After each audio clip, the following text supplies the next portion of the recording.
बच्चों, आज हम कक्षा 6 जिज्ञासा विज्ञान की पाठ्य पुस्तक का अध्याय 2 सजीव जगत में विविधता के अतिरिक्त प्रश्न हल करेंगे, जिसके अंतर्गत सबसे पहले बहुविकल्पीय प्रश्न है।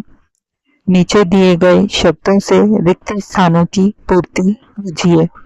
यहाँ शब्द दिए गए हैं जिनसे हमें रिक्त स्थानों की पूर्ति करनी है। तो फूलों के रंग, आकार और सुगंध में होती है भिन्नता। नंबर 2, किसी विशेष क्षेत्र में पाए जाने वाले पौधों और जंतुओं की विविधता उस क्षेत्र की का भाग होता है, जैव विविधता का। नंबर 3, पौधों की पत्तियों पर पतली रेखाएं होती हैं। इन पतली रेखाओं को कहते हैं शिराएं। शिराओं द्वारा दर्शाए गए पैटर्न को कहा जाता है शिरा विन्यास।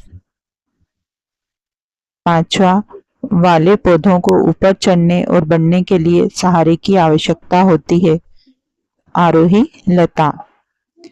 कुछ पौधे भूमि की सतह पर फैलकर बढ़ते हैं, उनको कहते हैं विसर्पी लता। सदाबहार के पौधों में जड़ें और पत्तियों में शिरा विन्यास होता है, तो मूसला जड़ें और जालिका रूपी शिरा विन्यास। नंबर 8, लेमन घास के पौधों में जड़ें और पत्तियों में शिरा विन्यास होता है, तो झकड़ा जड़ें और समांतर शिरा विन्यास। 9वां, मक्के के बीज में एक पतला होता है बीजपत्र। 10, मछली को जल में गति करने के लिए शरीर होते हैं, तो धारारेखित शरीर और पंख या फिन। एक भारतीय वनस्पति शास्त्री थी जानकी अम्पाल। राजस्थान के मरुस्थल में पाए जाने वाले नागफनी के तने मोटे और होते हैं मांसल। 13, देवदार के वृक्ष होते हैं शंक्वाकार। 14, पर्वतीय क्षेत्रों में प्रायः होता है हिमपात। 15 ने पक्षियों में विविधता का अवलोकन करने के लिए पूरे भारत की यात्रा की, तो सालिम अली। अति लघुत्तरीय प्रश्न है। प्रश्न 1, शिराएं किसे कहते हैं? पौधों की पत्तियों पर पाई जाने वाली पतली रेखाओं को शिराएं कहते हैं। प्रश्न 2, जड़ें कितने प्रकार की होती हैं? जड़ें 2 प्रकार की होती है, एक रेशेदार या झकड़ा जड़ें, 2 मूसला जड़ें। प्रश्न 3, रेशेदार झकड़ा जड़ों एवं मूसला जड़ों के 2 उदाहरण दीजिए। तो रेशेदार झकड़ा जड़ें के लेमन घास और केला, और मूसला जड़ें हैं गुलाब और चना।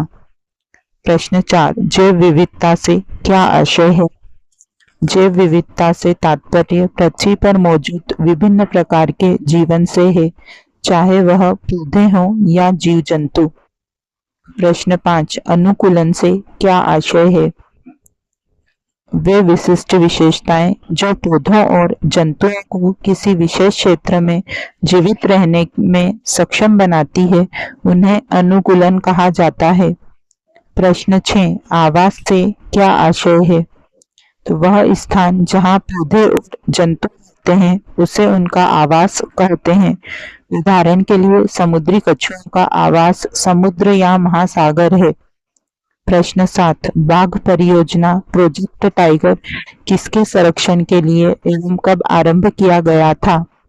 तो बंगाल टाइगर की घटती जनसंख्या के संरक्षण के लिए 1973 में बाघ परियोजना प्रोजेक्ट टाइगर आरंभ की गई थी।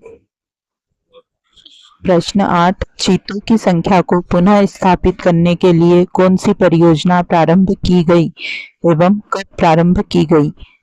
तो चीतों की संख्या को पुनः स्थापित करने के लिए 2022 में चीता पुनर्वास परियोजना चीता रीइंट्रोडक्शन प्रोजेक्ट प्रारंभ की गई।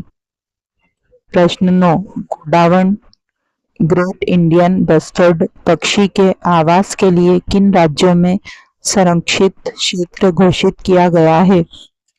तो गुजरात, राजस्थान और महाराष्ट्र राज्यों में गोडावण ग्रेट इंडियन बस्टर्ड के आवासों को सुरक्षित क्षेत्र घोषित किया गया है।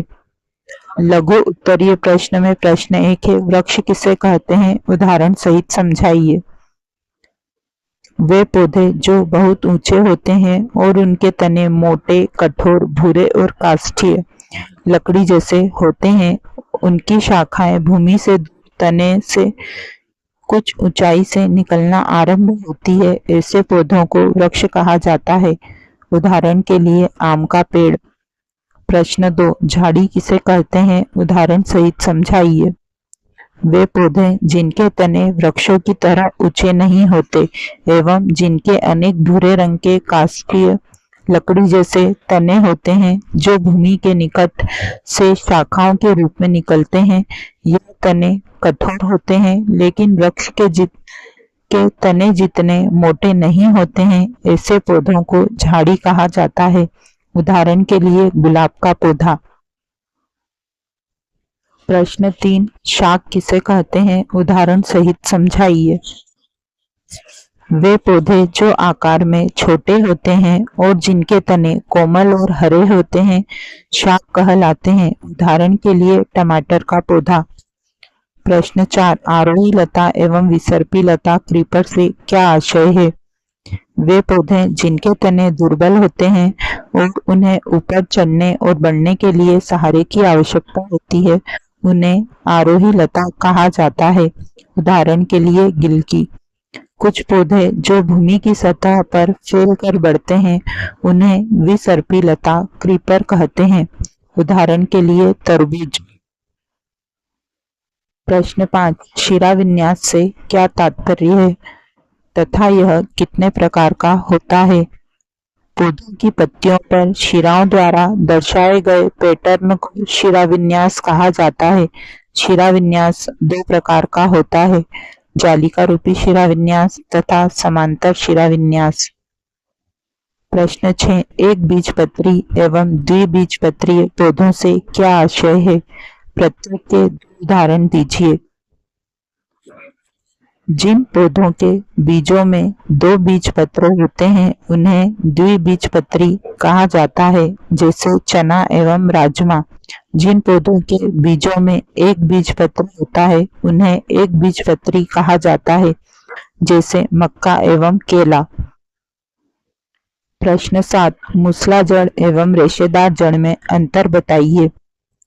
मूसला जड़ में एक मुख्य मोटी जड़ होती है, जिससे अन्य छोटी छोटी पार्श्व जड़ें निकलती है, जबकि रेशेदार जड़ों में एक समान माप की पतली जड़ें गुच्छों के रूप में होती है, जो तने के आधार से निकलती है।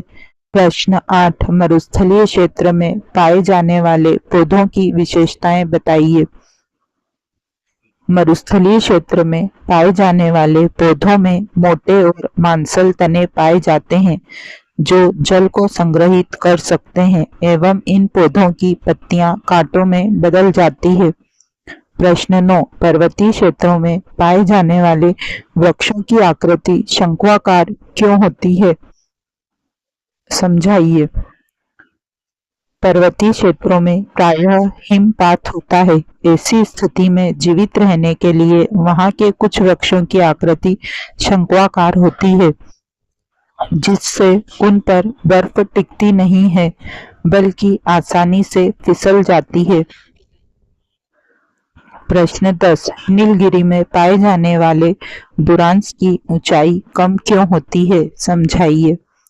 नीलगिरी में पाए जाने वाले बुरांश की ऊंचाई कम होती है और उनके पत्ते छोटे होते हैं, ताकि वह पहाड़ की चोटियों पर चलने वाली तेज हवाओं में जीवित रह सकें। प्रश्न 11, हमें जैव विविधता की रक्षा करने की आवश्यकता क्यों है। जैव विविधता पारिस्थितिक तंत्र को संतुलन प्रदान करती है। यह उन प्रक्रियाओं के लिए आवश्यक है जो पृथ्वी पर सभी प्रकार के जीवन का समर्थन करती है, जिसमें मनुष्य भी शामिल है। जानवरों, पौधों और सूक्ष्म जीवों की एक विस्तृत श्रृंखला के बिना हमारे पास स्वस्थ पारिस्थितिक तंत्र नहीं हो सकता है। दीर्घ उत्तरीय प्रश्न। प्रश्न 1, क्या पौधों में पत्तियों के शिराविन्यास, जड़ों के प्रकार एवं बीजों के बीजपत्र की संख्या में परस्पर संबंध होता है? हाँ, पौधों में पत्तियों के शिराविन्यास, जड़ों के प्रकार एवं बीजों के बीजपत्र की संख्या में परस्पर संबंध होता है। जैसे एक बीजपत्री पौधों की पत्तियों में समांतर शिराविन्यास एवं रेशेदार झकड़ा जड़ें पाई जाती हैं, जबकि द्विबीजपत्रीय पौधों की पत्तियों में जालिका रूपी शिराविन्यास एवं मूसला जड़ पाई जाती है। प्रश्न 2, आवास के आधार पर जंतुओं का वर्गीकरण कीजिए तथा प्रत्येक के उदाहरण दीजिए। आवास के आधार पर जंतु 3 प्रकार के होते हैं। स्थलीय जंतु, स्थल पर रहने वाले जंतुओं को स्थलीय या थलीय जंतु कहते हैं, जैसे गाय, बकरी, घोड़ा आदि। जलीय जंतु, जल में रहने वाले जंतुओं को जलीय जंतु कहते हैं, जैसे मछलियां, ऑक्टोपस, शार्क आदि। उभयचर जंतु, वे जंतु जो जल के साथ साथ स्थल पर भी रह सकते हैं, उभयचर जंतु कहलाते हैं, जैसे मेंढक, सांप, कछुआ आदि। प्रश्न 3, गर्म मरुस्थल में ऊंट को जीवित रहने के लिए कौन सी विशेषताएं सहायक होती हैं? ऊंट के पैर में चौड़े खुर होते हैं जो उन्हें रेत में बिना धंसे चलने में सहायता करते हैं, एवं उनके शरीर में कुबड़ पाई जाती है जिसमें वह भोजन संचित करते हैं। मरुस्थल में जब भोजन उपलब्ध नहीं होता तो उस समय वह कुबड़ में संचित भोजन का उपयोग करते हैं, एवं वह कम मात्रा में मूत्र विसर्जन करते हैं। उनका गोबर सूखा होता है, उन्हें पसीना भी नहीं आता, इसलिए बिना जल पिए भी वह कई दिनों तक जीवित रह सकते हैं। प्रश्न 4, गर्म मरुस्थल एवं ठंडे मरुस्थल में पाए जाने वाले ऊंट में अंतर स्पष्ट कीजिए। गर्म मरुस्थल के ऊंट एवं ठंडे मरुस्थल के ऊंट में निम्नलिखित अंतर होते हैं।